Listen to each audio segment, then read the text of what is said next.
Oh, hey there, Oz. Hey, Curtis. Hey, what movie we watching this week? This week we're watching the movie marriage of Superfly Uh-huh. meets Airplane, Yes. crossed with The Last Dragon, Nice. written by Dr. Seuss, Makes sense. all in the same sets of Threat Level Midnight. I love it. This week for episode 150, we're covering Black Dynamite.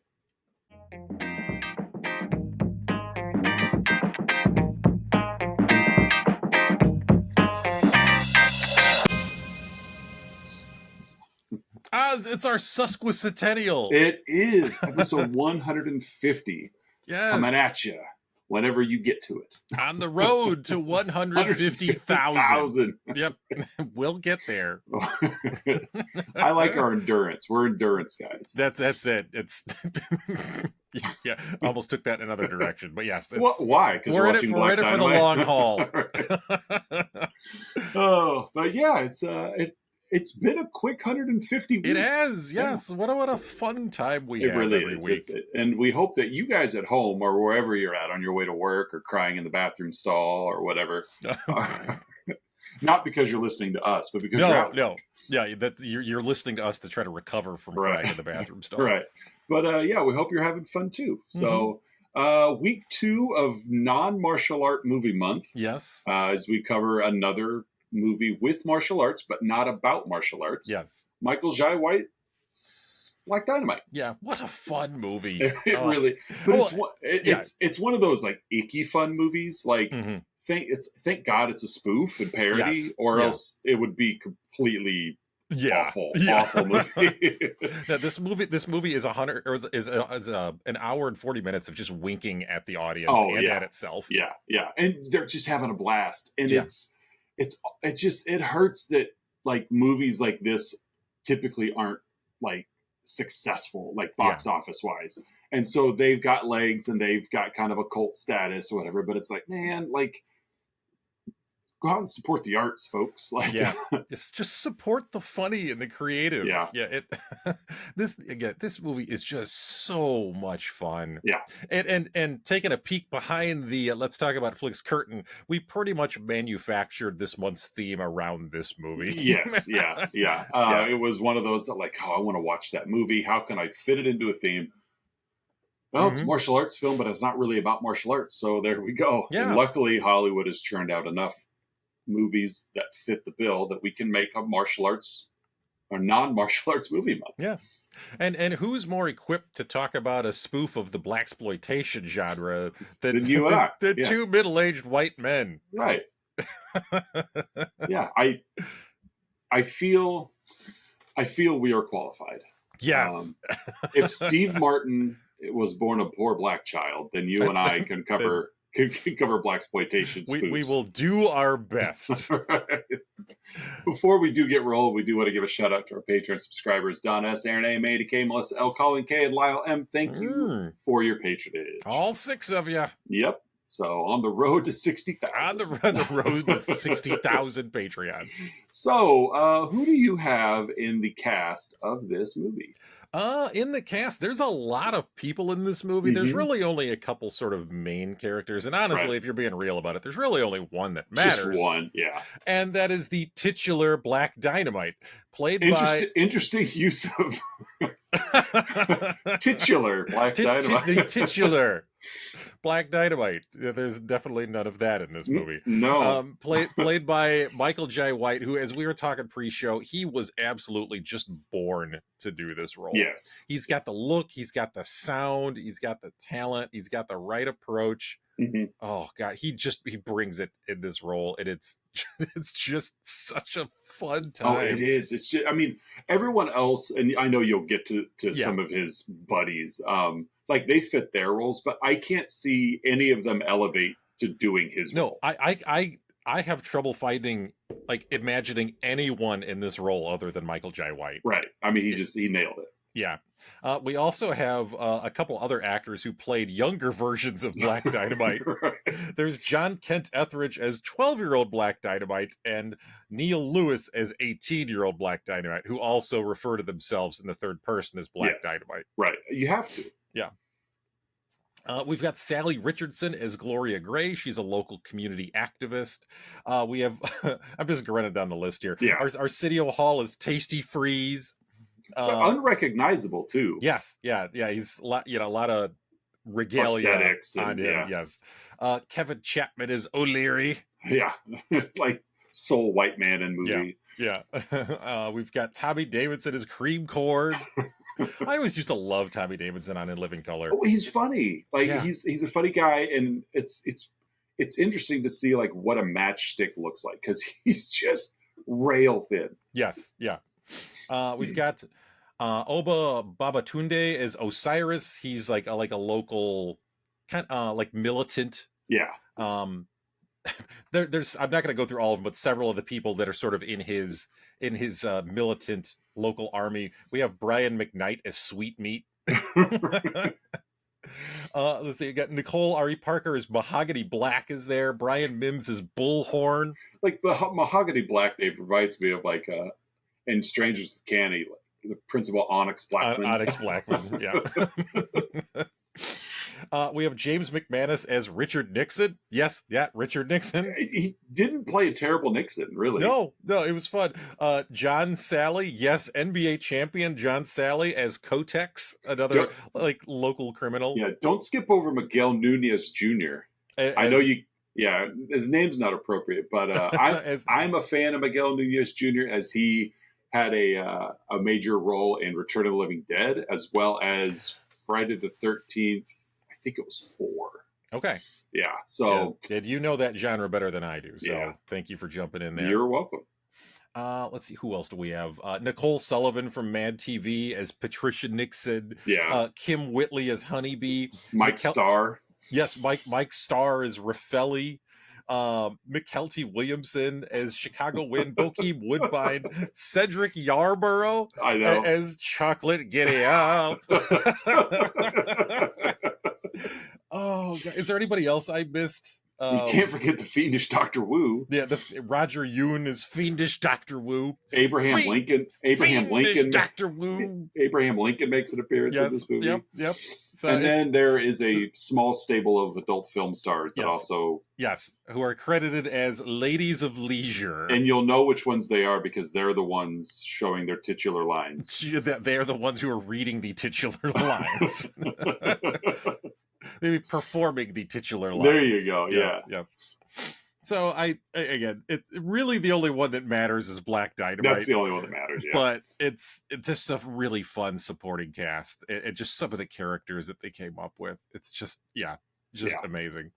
All right. Well, hey Oz, my friend, what do we got for the plot of Black Dynamite? Well, movie marriage wise, I purposely stayed away from Shaft because I felt that was just too easy of a reference. Sure. So I was like, well, I went, like I said, with what I go with Superfly. Yeah, it's just kind of that same because it's just blaxploitation film. Like, it's really I probably could have went with Blackula and it would have been fine. Mm-hmm. But we really start with a character, Jimmy, getting killed. Yep, and he's out on the streets at night, blah, blah, blah, blah, blah. And he's just killed by some shady organization he's doing dealings with. Mm-hmm. And it's one of these kind of John Wick kind of moments where nobody realized who Jimmy was when they killed him. And then it comes to find out that it was Black Dynamite's brother.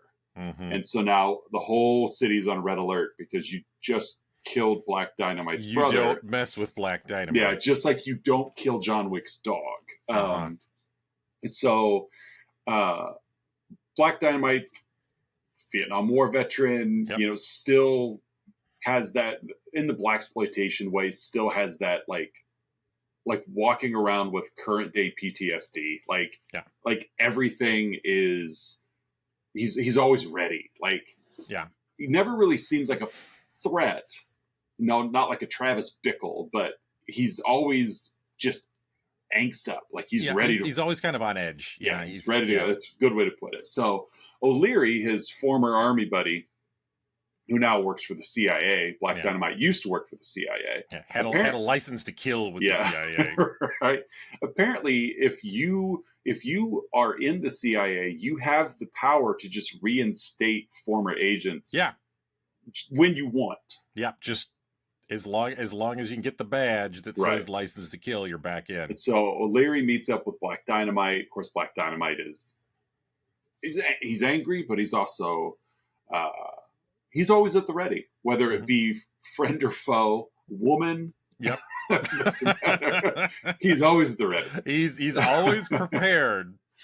There's a lot we're going to have to kind of skip over. Yeah. Kind of work our way around a little bit here. Again, this is like a blaxploitation send up, and it's set in the early 70s, and it doesn't cut corners. No, there are a lot of I won't say a lot of nudity, but there's enough to get the point across. There's enough nudity, and of course, pretty much the only nude roles are played by adult film stars. Yes, which I'll give credit where credit is due. There, that I've always found it as I've matured and gotten older, watching movies where you have like especially in the 80s where you've got nude actresses all over the place. Mm-hmm. There's a conversation that's had before that part happens of, will you do this for the role? And by and large, most of these actresses are just actresses. Like they want to be known for their craft, not for their bodies. Yeah. And so I've always felt bad not always, but as I've kind of started thinking, like, these conversations are happening of like, okay, well, you applied for we cast you in this role. There's nudity involved. Are you okay with this? And I do like how Black Dynamite went about it by casting adult film stars for these roles. Like that's their profession. That's what they want. Like that's what they want. They want their bodies to be shown. That's what they do. Yeah. You're not looking at some 19-year-old who's trying to be a legitimate actress or performer. This is what she has to do to get on the ground floor. Yeah. These women are like, I'm cool with it. I mean, I'm cool with it because that's what I do. Like, this is almost like a vacation for them because it's like, oh, I just have to pretend to do that. Like, I don't actually have to fully engage in what I'm used to doing. They're acting. Like, I get to come in and act like I'm making love. I don't actually have to do it. And so I do respect that decision of like, you know what, let's not put any actress in an awkward situation to have to make a decision. Let's just go ahead and hire women that want to do this. And it's also kind of leaning into the bit too. Yeah, it is. So, we'll skip over parts of that. Although some of those parts are funny, like like at the doctor later. And even when he's having the conversation with the three that we see him with first, and they're trying to talk to him in the next morning, and he tells them to shut up so that they don't wake up the other women. The camera pans out, and there's another 8 in there. Yeah. And so O'Leary re-enlists Black Dynamite because they kind of want to keep tabs on him. They don't want him to go all vigilante, seeking revenge for his brother's murder. They want him kind of like, hey, you're doing it for us. Like, we want the same thing. So as he's working his way through town, it doesn't matter what city this is. As he's making his way through city, he finds out through American City. Right, yeah. It does again because they never establish where they're at. It doesn't matter. I kind of get the impression my gut tells me L.A. Right, but there's no way we could confirm that. No, but you could just as easily movies like this or Harlem, or Detroit, exactly, or Albuquerque, other cities known for having significant black populations and in a kind of a local black culture, in a strong community, and so Black Dynamite finds out that Jimmy has been working undercover for the CIA, which so there's another like, oh man, my brother's dead, but I didn't, there's all these things he wasn't realizing. Black Dynamite's aunt was shiting him because you were supposed to keep him off drugs and not let him get killed. I love Black that. Dynamite, you on your mother's deathbed, and it cuts her on her deathbed, making sure Jimmy doesn't die or get hooked on drugs. You let him die and get hooked on drugs. I'm sorry. I really don't think we're going to do a very good job of encapsulating the humor of this movie. Because, well, and part of it is just because the bits are so funny. Right, yeah, and the dialogue is like, and just the delivery of the dialogue is... that's the thing we can't sell in this kind of format, is how the performers sell the line delivery. Even when the aunt contacts him to tell him that Jimmy's dead, he's sparring with half a dozen guys. Right. And the phone rings and he picks it up and he's like how many Aunt so-and-so, how many times do I tell you like quit interrupting me not interrupting when I'm practicing my kung fu. I'm sorry, Black Dynamite, but then he goes to hang up the phone and it takes him 10 seconds because he's just fumbling because he's trying not to look at the phone. So again, it's also supposed to give you insight on the fake performances by the fake actors. Oh yeah. I mean, there's several points where he like stands up and the camera's not ready for him to leave frame. Yeah, and then so he steps out of frame. The boom mic. The boom mic and... Well, and even like the trailer for Black Dynamite doesn't bill Black Dynamite as Michael Jai White. It bills him as former NFL running back Verante Jones as Black Dynamite. So it's like a Jim Brown kind of bit too. Yeah. It's just like, it's one of these like diamonds in the rough that it's like there's so many layers to what they're doing. And it's just in the perfection of the layers. Like they set out to accomplish a goal, they accomplish that goal, and it's like, and then it just kind of floats down river, and it's like, it's just perfect. Like you just nailed everything you wanted to nail. It's funny. I mean, just using your movie marriage, it's funny, like spoofy, like Airplane, but it's also its own ways kind of celebrating the blaxploitation it's an homage genre. To him too. Yeah, and then there's just the performances and the cleverness to all this as well. It's just God, I love this movie so much. It is. I watched it earlier this week and I was like, God, this movie's just great. Long story short, Black Dynamite uncovers this organization that supposedly took out his brother. And their goal is they want to fill black orphanages with heroin. Yep. I'm thinking about the scene later on that we'll get to. But So that's their goal. They want to, the shady organization wants to specifically fill black orphanages with heroin. With smack. Yes. You got to hook down smack. So Black Dynamite does what any vigilante will do. He declares war on local drug dealers. Yes. He's just going to clean up the streets. Like it's what he does. Like the police can't help. The CIA can't help. Like this is Black Dynamite. Stay out of his way. Right. So before he sets out on this mission, he crossed paths with this activist named Gloria.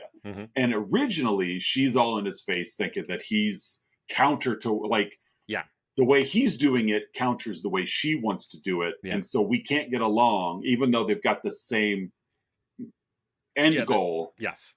But she's like, no, you gotta, you fight power by, protesting and being an activist.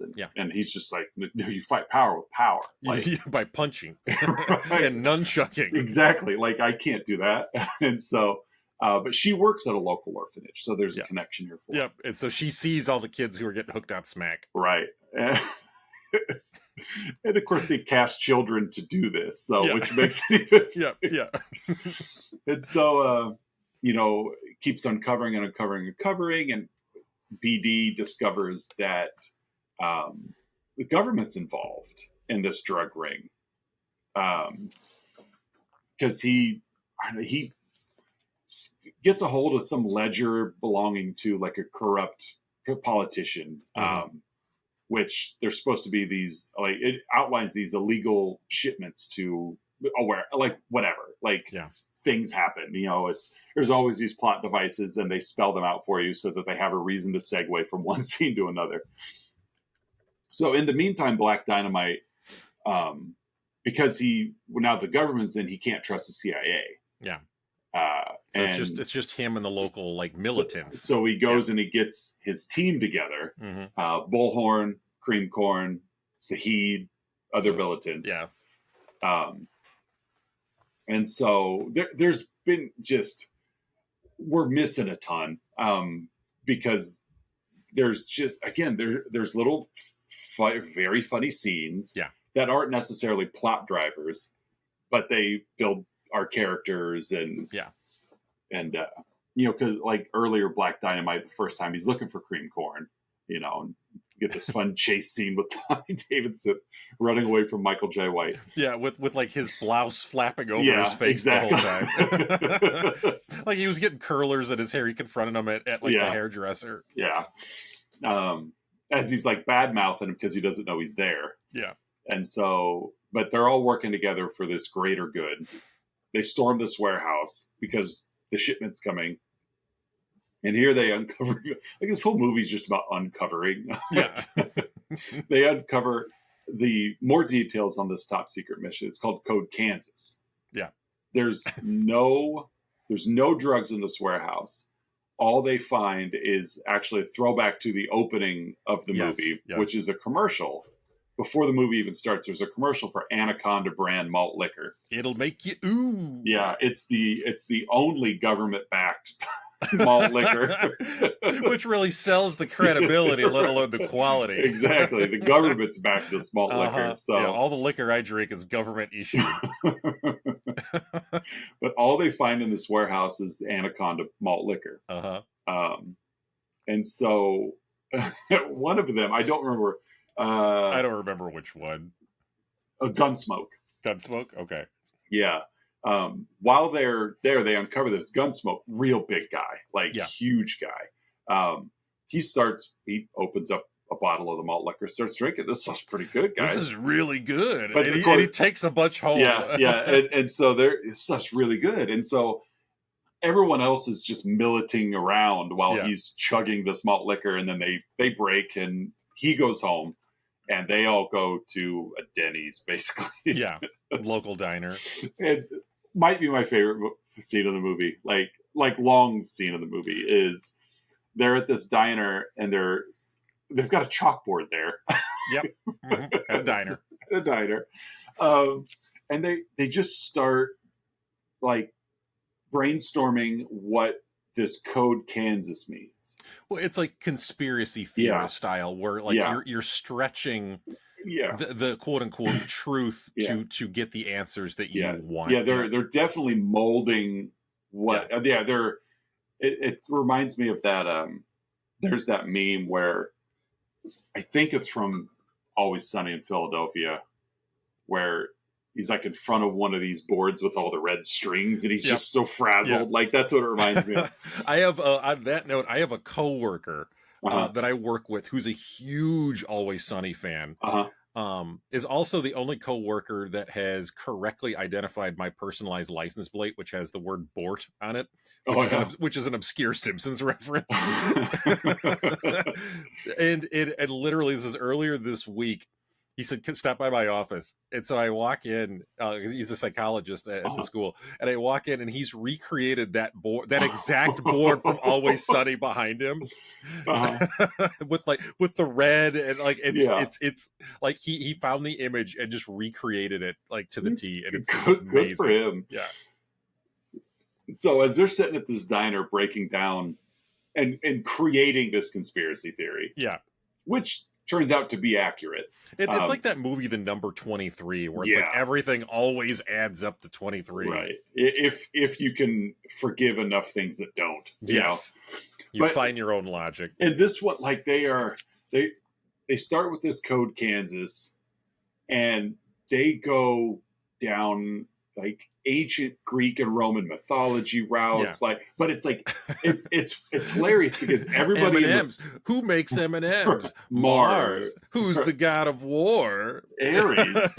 But it's funny because like they're sitting around and kudos to all the actors involved because they are so hyped up and excited. Oh yeah, they're in this moment. Yeah, and all of them know. It's almost like anybody at the table could deliver the right answer at the time because it's like they all are just geniuses. and specifically on Greek and Roman mythology. A lot of finger pointing and excitement, and it's like they're just all getting so jazzed up. And because what's the area code for Topeka? It's like they're just so excited for this. Anyway, they draw the connection that Code Kansas ties to Anaconda malt liquor. Mm-hmm. And the goal is the government is lacing the malt liquor with a drug that shrinks your manhood. Yeah, because somehow Little Richard comes up. Yes, Little Richard's in there. And of course, and another name for Richard. So Little Richard. Yeah. So that's the government's conspiracy is we're going to add this drug to the malt liquor, which we know only black men drink. Yes, so they're targeting specifically the urban black male community. Which apparently there's just jealousy in Congress that, BD is another good, good, initials for Black Dynamite here. So it's like white male insecurity, and this also plays on, like the government, basically allowing, in the late 70s and early 80s, allowing drugs to infiltrate like urban neighborhoods in the black community. And so like it's toying with these real life things, but but plays it for laughs in the right way. Yeah, and playing it up is like they only want to take us down because we have bigger pieces than they do. Yes, because that's they're what jealous. They're insecure. It's sexual jealousy. So, well, then as they all like come to this epiphany of that's what's going on, Gunsmoke. They remember Gunsmoke's at home, and they all come barging in, and Gunsmoke is basically proved that their conspiracy is true. Like, he's just lying. He's lying with his back on the couch, and he's just disoriented, and coming out of his out of the waistband, just the waistband of his pants. His pants are not around his knees or his ankles. It's just poking out of the waistband. I did read in the trivia, you probably did too, that they used a flesh-covered pacifier for this. So that's what they have there. Is they just kind of they painted up a flesh-covered pacifier to stick out. Of course, it also adds to it when you make Gunsmoke this gigantic human being. Man. He's clearly the physically largest of everybody in this crew. So now it's going to make that ratio look even better when we just stick a pacifier down his pants, and that's so Project or Code Kansas is working. And they mercy kill him. Do you want to live? And they don't even let him answer. He just shoot him. Yeah, because what black man would want to live with a pacifier piece? I love just playing with male insecurity in general. And so I got to sneeze. Hold on. I think it'll pass. So they go back to the warehouse and they find O'Leary, Black Dynamite CIA partner. Yeah. He is actually like heading up the evil plan. He said, locally, he's just following orders. Just following orders. So like a good soldier does. Right. So Black Dynamite kills O'Leary. Before he gets his next lead. So again, he's tracking this Code Kansas. As if there's a time for this movie to go off the rails. Black Dynamite then leaves the metro area and heads to Kung Fu Island. Yep. It turns into like an Enter the Dragon kind of. Yeah. So he's tracking down this Code Kansas. Who's synthesizing the drug to put in the malt liquor? And so he goes to Kung Fu Island, and this is where he discovers his old nemesis, Fiendish Dr. Wu. Fiendish Dr. Wu. Yeah. We had heard a story. There was a story you told earlier about saving this Vietnamese boy in battle. And of course, it was just played for laughs because the language barrier actually prevented him from understanding what was going on. Yeah. But his little knees were hanging off of the ceiling fan. Really graphic imagery. Very graphic, yeah. So Dr. Wu is responsible for this secret formula. And so there's a battle going on. A bunch of Black Dynamite's crew gets killed. Yeah. Like Saheed, Bullhorn, to Militant. So, but I love as they're storming the base. One of the guys in Black Dynamite's crew is like, "Oh, when this is all over, I got a girl back home, and we're gonna settle down and have a family and move out to have a farm. And then he just takes a spear to the chest. And Black Dynamite's like, who didn't see that coming? I mean, where did that come from? One of my favorite gags from this point, I think it was from this point, is was it this part where a boomerang comes flying in the window? Yeah. Yeah. And then Black Dynamite runs in and he goes, haha, threw that before I entered the room. I threw that before I walked in the room. like chops off Dr. Wu's arm. Like, because the boomerang's going to know where he's at. Yeah. It's going to return to you no matter where you're at. So, haha. I love it when he gloats. Threw that before I entered the room. Threw that before I entered the room. It's just that creativity and writing just it just amazes me. Like, it's just so funny. So Black Dynamite figures out and on Kung Fu Island that this goes all the way to the White House. Yes, this is global. Yeah. So Black Dynamite just goes to the White House. Yep, him and Cream Corn. They're the only ones left. Cream Corn gets taken out by the Secret Service. Yeah. Black Dynamite does, because this is Nixon's administration. Yep. So Black Dynamite walks in. Of course, we've got the whole like talking to the chair back. Yeah. So we don't realize who he's talking to. We know it's the president, but we don't know who. It's Richard Nixon. Turns out President Nixon's been giving these orders since the beginning. And like we'll see again next week, we've got a nefarious political figure who happens to be really good at Kung Fu. Yeah. So Black Dynamite and Nixon get in a Kung Fu battle. Yes, they do. Complete with like nunchucks. Yes. And yeah. Nixon is winning. So he pulls what he says is John Wilkes Booth's gun, only for the ghost of Abraham Lincoln to appear. Yep. Disarm, you heard that right, folks. The ghost of Abraham Lincoln appears. To disarm Nixon with Kung Fu. It must be a prereq for president of the United States. Yeah. You have to know Kung Fu. Kung Fu. So Black Dynamite beats Nixon, and now that the tables are fair. Mm-hmm. So Black Dynamite threatens to expose Nixon as being into bondage or cross-dressing. But the president just begs him to kill him. But Black Dynamite's not going to give him the easy way out. Nope. Got to face justice. That's right. And then we end with basically Black Dynamite standing what appears to still be like the Oval Office or whatever, because he's now talking to Pat Nixon, who's played by Nicole Sullivan. And so he's talking to her, and of course she's just instantly taken by him. Of course. Because he's Black Dynamite. It's Black Dynamite. Gloria comes running in because I am smiling. Because she was in the neighborhood. Yeah, Gloria runs into the White House. And so we just get this very statuesque pose of the two of them like draped around his leg. Just like writhing around his ankles. As he's monologuing. And that's Black Dynamite. That's Black Dynamite. Oh, what a fun movie. Any final thoughts on this one, Oz? Just that there was no way we were going to be able to do this justice on a PG podcast. No.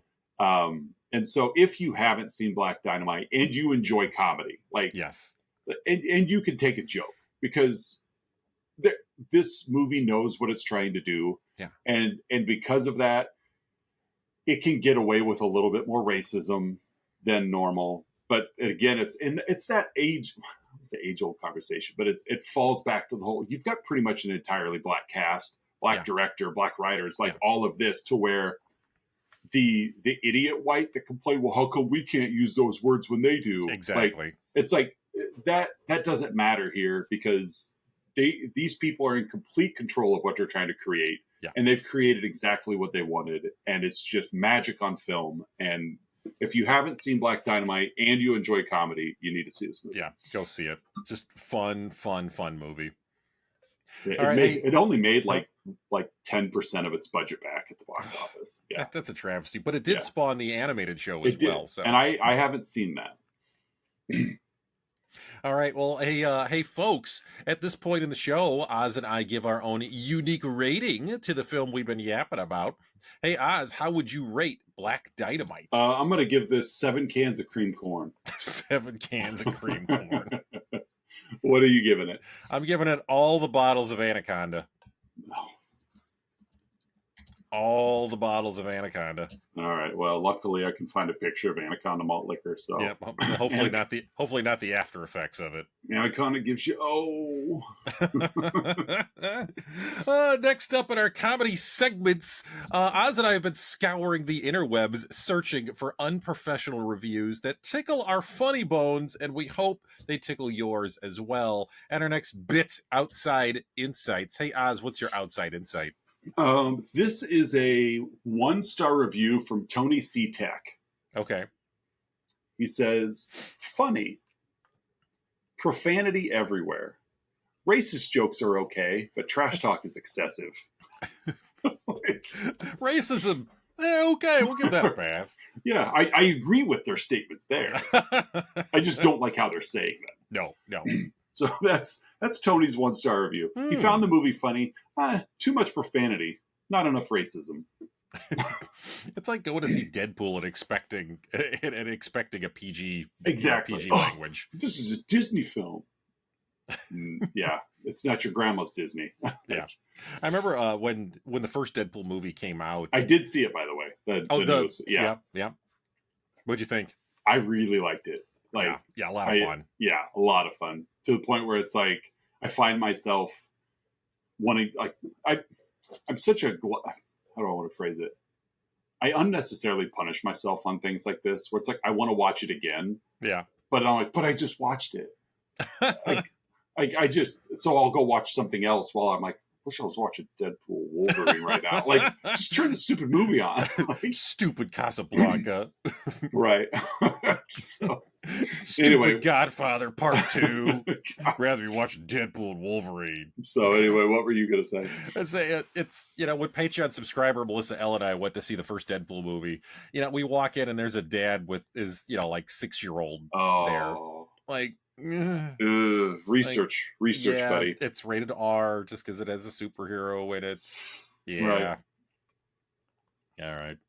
Well, anyways, so my outside insight, as always, comes from the Internet Movie Database. It's a 1 out of 10 from Mimley. I gotta sneeze. Ooh, there's that sneeze you were working on earlier. Oh, bless you. I sent it through the airwaves. From Mimi Bizaphil. Left in May 2022, so only a couple years old is the time of this recording. And mine was 2020, so. Nice. 1 out of 10. Embarrassing and horrible, in all caps, as some politicians say. Horrible. After only the first 5 minutes, I literally wanted to jab out my eyes and cut off my ears. I'm this close. To actually doing it, literally. This atrocity is the worst movie ever. How did this pile of celluloid feces even get made? I didn't realize celluloid could poop. It apparently can. If you pile it up, celluloid up, it resembles feces. Well, it could. Yeah.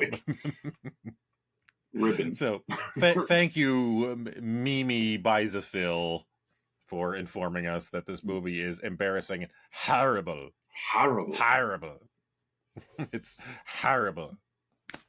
All right, folks, it's that point in the show you've all been waiting for. The Let's Talk About Flicks signature segment, the 3, 2, 1, in which Oz and I will each share 3 goods, 2 bads, and 1 about this week's movie, 2009's Black Dynamite. Dynamite. I am smiling. my first good's that diner scene that we talked about earlier. Yeah. Just watching the giddiness of these performers just acting out their bits. Like, they're just so excited to be, masterminding the uncovering of this, Code Kansas. So that's my first good. My second one is just Black Dynamite's reaction when he's interrupted. He gets so angry. He does have a hair trigger response to this. and it just cracks me up. He just gets so mad at his aunt. I told you not to call me when I'm practicing my kung fu. So that's my second good. Is just his. It's just irritant of getting interrupted. And my third is the throwing the boomerang gag from earlier. Yeah. Ha! Threw that before I entered the room. So 3 simple goods, but those are my 3 goods. What do you got? God, there's so many to pick from. Oh yeah, this. exactly. It was hard. Yeah. So I'm gonna try to take some of mine and like mash them up into one. So my first one is just some of the lines and the line delivery in this movie. We talked about it before. Like it's Jimmy or no, it's I don't know. It's so and so he OD because it was the aunt. She'll say it and then be like, just to cry. Even the way she's like hunched over the chair on the phone, it's just so perfect. He OD. Donuts don't wear alligator shoes. And then a guy in a big donut costume goes to kill Gloria. And Black Dynamite shoots him. Donuts don't wear alligator shoes. Dr. Fu, or Black Dynamite talking to Dr. Fu. Your knowledge of scientific biological transmogrifications is only outmatched by your zest for kung fu treachery. Where did they come up with that? I know that's the stuff that I just get amazed by. I get so tickled by it. Is the excitement level? It's just. The performances they coaxed out of these actors. Yeah. Everything was at 10 for this movie. But Black Dynamite, I sell drugs in the community.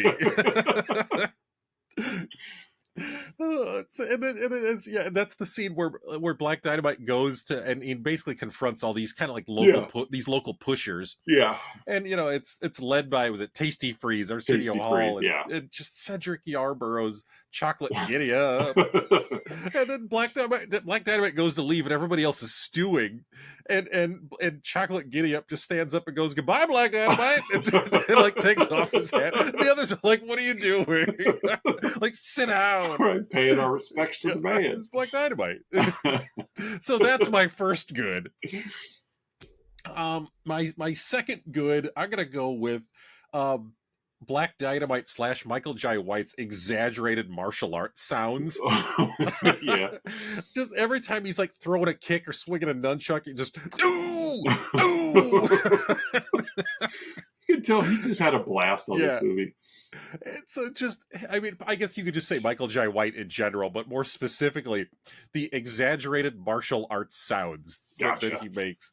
And my last one, oh God, there's so many. I'm going to go with when Black Dynamite and Gloria are at Gloria's orphanage, and the one little boy comes up and he's like, "Hey, are you holding? I gotta get my smack." Right. And then Black Dynamite, as you said before, he gets so angry so fast, so he grabs the little boy by the shoulders and just starts shaking him. "I'm gonna shake that smack out of you."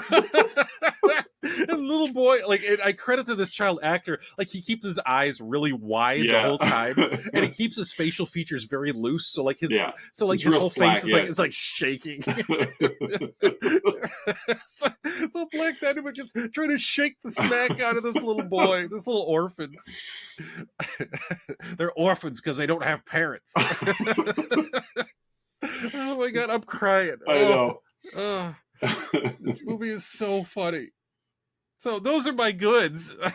Hey, Oz, what are your bads? Oh, my first one, and I know it was intentional, just because of the exploitation piece, but it's the color grading was a bit much sometimes. Sure. Again, I'm being very nitpicky. Yeah. Because again, I get the sense as a blaxploitation expert that local blaxploitation expert. To be fair, I probably am the local blaxploitation expert. In your case, you're probably right. I didn't say how wide my jurisdiction is, but locally, yes. Yes. But no, because you get the vibe that back when they made movies like this originally, Yeah. it was just whatever film stock they had available. So there wasn't consistency in film grade. Of course, the color grading for this was, I'm going to say, more than likely digital, being 2009. And so, the color grading it was, as a nerd, I noticed those things. It was just all over the place. I know it was intentional, but there are some times where like a scene was unnecessarily darker than it needed to be or whatever. So nitpicky, I know. My second one is this movie almost has too much Kung Fu to qualify for the month. There's almost too much martial arts in this movie to be a non-martial arts. There's a whole island called Kung Fu Island. So that's my second bad. Is this was after another watch, it was borderline eliminated from the month. So more pointing at yourself than anything else. My bad. So those are my two bads. What do you got? My two bads, again, as you said, being very nitpicky. Again, this is not a perfect movie, but it's not supposed to be a perfect movie. No. So like the tone and the plot shifts a little much. Yes. Like the third act feels a lot different from the first act. Yeah, wait, it's just like I mentioned before the Kung Fu Island thing. I said, now the movie goes off the rails. Yeah. So it's a little uneven in tone, and that kind of actually ties into my second bad, which I kind of felt there was too many bad guys. Yeah, it's like a lot of layers. Yeah, like you had the Mike Starr bad guy, you had like the Tasty Freeze local pusher bad guys, you had was it Chicago Wind, you had Dr. Fu, you had Nixon, you had O'Leary. Yeah. I mean, you had Anaconda itself, like right. It did seem like every time Black Dynamite turned around, he's facing another villain. Yeah, and so like there wasn't, again, this movie's called Black Dynamite. It's like Marvel movies. It's not called the name of the villain, right? But it would have been nice if there was kind of like one, and he did have the big showdown with Nixon at the end. Yeah, but like you didn't even know Nixon was involved until 2 minutes before the nunchuck fight. So. Right. It I don't know. I think it would have been nice if there was a consistent sort of bad guy from the get-go. I get you. Again, nitpicky. Yeah. So those are my bads. Hey, Oz, what's your my is mythology a natural hobby in the Black community? Like at the diner, because you don't get the sense that any of these guys are probably collegiate level anything. So, but yet they all just have this very uncanny depth knowledge of mythology. So is it just a hobby in the Black community, or that's my like, wow, these guys sure didn't know. They all knew a lot about specifically Greek and Roman mythology. About Greek and Roman mythology, for coming from an area that doesn't seem to, put a lot of prize into education. So that's my is, where does all this natural knowledge of mythology come from? Yeah, well-read, scholarly. I guess so. What's your I gotta throw a backup out there first, and I'll go back to my real My backup was, how thick was that donut costume? Because again, Black Dynamite shoots the guy in the donut costume who's about to kill Gloria, right? And then other bad guys drop in, and so he picks up the guy still in the donut costume, puts it on edge, right, and rolls him out the door and uses him as a human shield. So how thick was that donut costume? Was it the man's blood coming out of it, or was it jelly? Probably a little bit of both. Yeah. It's a pretty accurate costume. Yeah. That's your backup, That's my backup. My real is some of the who's the local, like the editor of the local newspaper? There was a couple of headlines throughout the whole movie, but one of them in particular I took down was, there's a headline on the newspaper: Black Dynamite declares war on drug dealers. Like I think there's another one about smack at one point. Yeah. So who's making the editorial decisions at the local newspaper? Black Dynamite. It could be. He's also the editor in chief. Right. That's his hobby. Yeah. So that's my What a fun movie. I know. I'm gonna have to watch this again fairly soon, just because it is so fun and so good. Well, that wraps up week 2 of non-martial arts week, month, not week. What do you have for next week? Next week, we kind of did ourselves a favor a little bit, gave ourselves a little bit of break with time. So we're technically doing a short film. Yeah.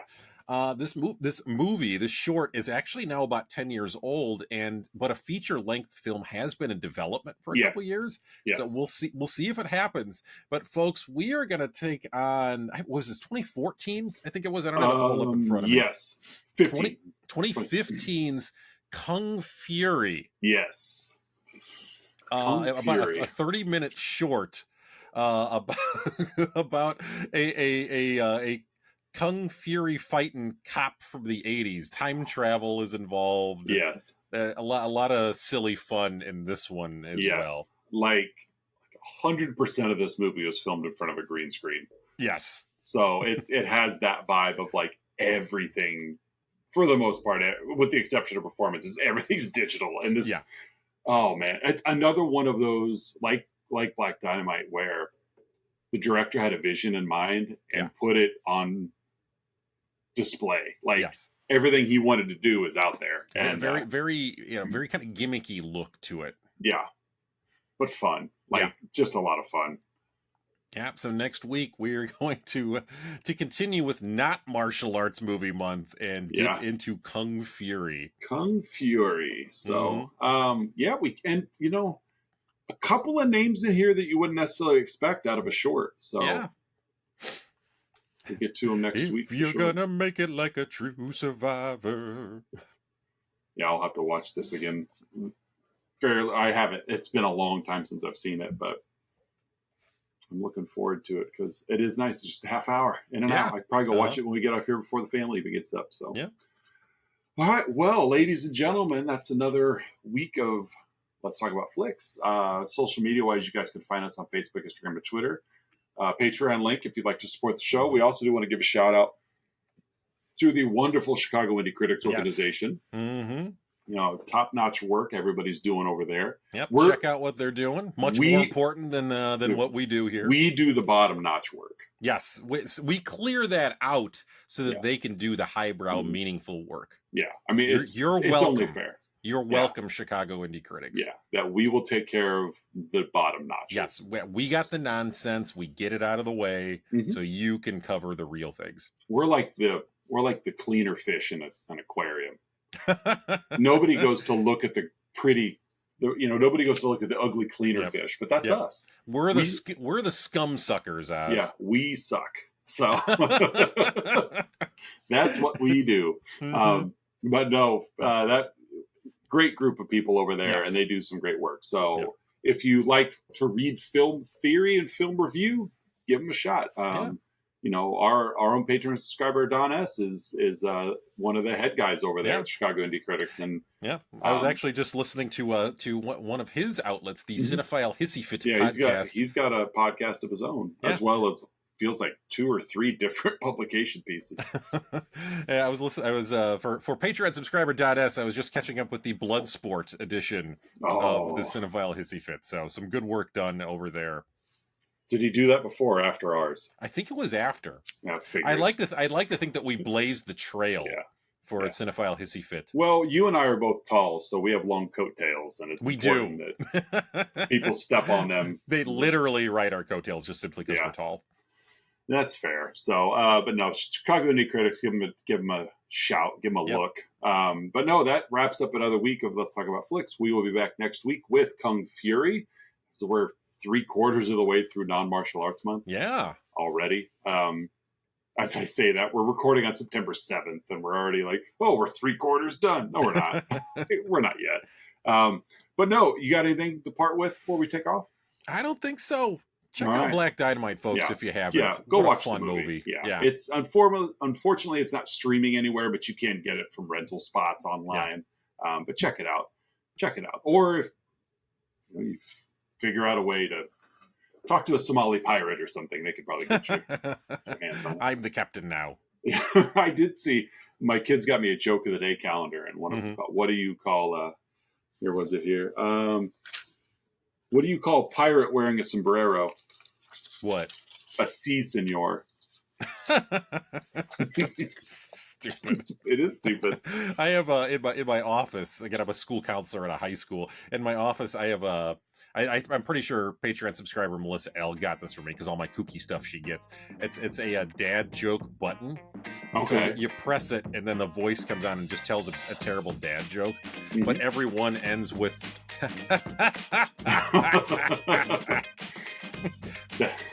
That probably doesn't get grading at all. No, it doesn't. So yeah, and then on weekends I get 2. So we're recording on a Saturday, so I'll drop these for you. Did you know that Captain Kirk had 3 ears? Oh yeah. Yeah, the left ear, the right ear, and the final front ear. Oh, ho, ho. Yeah.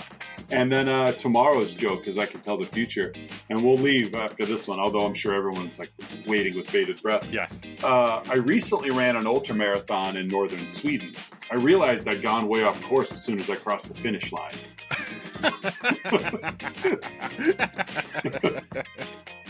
They're stupid, but they're fun. So, all right, guys, we'll see you next week with Kung Fury.